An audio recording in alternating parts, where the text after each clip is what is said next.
সুপ্রিয় দর্শক, আসসালামু আলাইকুম। আমার চ্যানেলে আপনাদের সবাইকে স্বাগত জানিয়ে আজকের ভিডিওটা শুরু করেছি। আজকে নিয়ে এসেছি খুবই জনপ্রিয় একটা রেসিপি, পটলের দোলমা। এটা কিন্তু আমি একটু ভিন্নভাবেই করেছি। এখানে আমি ভেতরে মাংসের পুরটা না দিয়ে মাছের পুর দিয়েছি, আর খেতে কিন্তু এটা খুবই চমৎকার হয়। আপনারা এটা পরিবেশন করতে পারেন ভাত, রুটি, লুচি ও পোলাওর সাথে। আশা করি আমার রেসিপিটা জুড়ে যদি আপনারা থাকেন তাহলে অবশ্যই আপনাদের কাছে ভালো লাগবে। ভালো লেগে থাকলে অবশ্যই কিন্তু বাসায় একদিন ঝটপট তৈরি করে ফেলবেন। আর এরকম নিত্য নতুন ভিডিও পেতে অবশ্যই আমার চ্যানেলটিকে সাবস্ক্রাইব করবেন। যারা এখনো করেননি তারা অবশ্যই সাবস্ক্রাইব করে পাশে থাকার অনুরোধ রইল।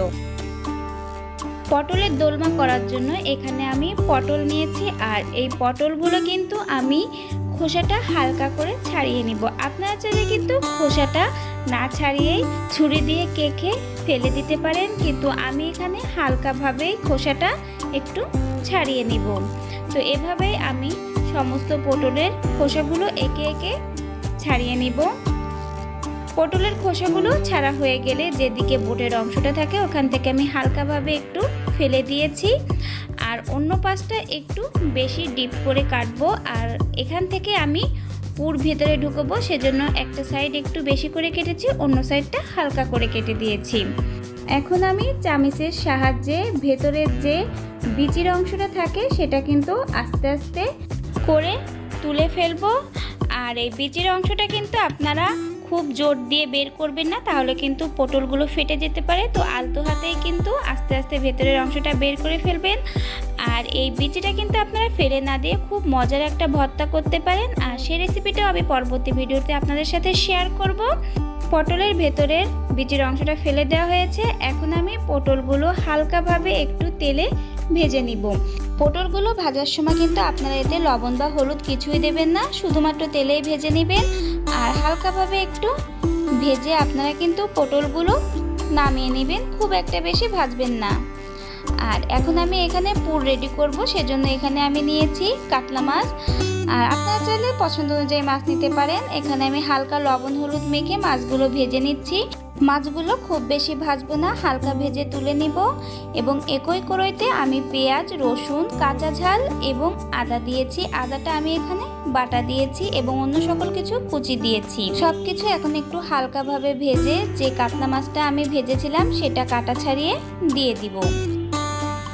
মাছটা দিয়ে কিছুটা সময় আবারও মশলার সাথে একটু ভেজে নেবেন। তারপর দিয়ে দিবেন ভাজা জিরা গুঁড়া। ভাজা জিরা গুঁড়ো দিলে খুব সুন্দর একটা ফ্লেভার আসবে। তো পুরটা আমার রেডি হয়ে গেছে, এখন আমি তুলে নিচ্ছি। পুরটা আমার রেডি হয়ে গেছে। এখন আমি পটলের ভিতরে আস্তে আস্তে চামচের সাহায্যে পুরটা পটলের ভিতরে ঢোকাবো। আর আপনারা চাইলে কিন্তু হাতের সাহায্যেও পটলের ভিতরে এই পুরটা ঢোকাতে পারেন। পুরটা ঢুকিয়ে আপনারা চামচের পেছনের অংশ দিয়ে ঠেসে টাইট করে আপনারা পুরগুলো ঢুকাবেন, তাহলে যখন রান্না করবেন তখন কিন্তু চ্যাপ্টা হয়ে যাবে না। তো এভাবেই আমি সমস্ত পুরগুলো ঢুকিয়ে নিয়েছি পটলের ভিতরে। আর এখন আমি পটলের কেটে রাখা মুখগুলো একে একে টুথপিক দিয়ে লাগিয়ে দিব। সবগুলোই কিন্তু একইভাবে আমি লাগিয়ে নিব। তো আমার পটলের মুখগুলো লাগানো হয়ে গেছে। এখন আমি কড়াইতে পরিমাণ মতো তেল গরম করে নিব। গরম তেলে এখন দিয়ে দিব পেঁয়াজ, রসুন ও আদা বাটা দিয়ে মশলা থেকে পানিটা আমি একটু টানিয়ে নিব। এখন আমি অন্য সকল মশলা দিব। এর ভিতরে মশলাটা যাতে পুড়ে না যায় সেজন্য সামান্য পানি দিয়ে দিলাম স্বাদ মতো লবণ, হলুদ, শুকনো ঝালের গুঁড়া, ধনিয়া ও জিরা গুঁড়া এবং সামান্য চিনি স্বাদের জন্য। পটলের এই দোলমা রেসিপিটা একটু মিষ্টি মিষ্টি হলে খেতে বেশি মজার হয়। মশলাগুলো কষিয়ে নিব। এর মাঝে একটু দারচিনি দিয়ে দিলাম, আর দিয়ে এখন আরও সময় নিয়ে ভালো করে কষিয়ে নিব। ভালো করে কষিয়ে এখন দিলাম টক দই।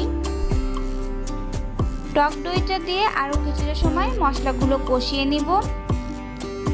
তেলটা যখন খুব ভালো করে ছেড়ে দিবে তখন এখানে আমি ঝোলের পানি দিব। আপনারা পরিমাণ অনুযায়ী ঝোলের পানিটা দিবেন।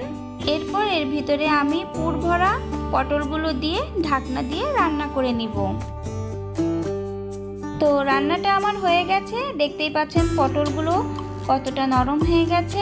আর মাশাআল্লাহ কোনো পটলেরই মুখের অংশটা খুলে যায়নি। আর এখানে আমি ঝোলটা খুবই কম রাখবো আর স্বাদ অনুযায়ী ঝাল লবণটা একটু চেক করে নিব। আপনারাও পছন্দ অনুযায়ী ঝাল লবণটা চেক করে অল্প ঝোল রেখে নামিয়ে নেবেন।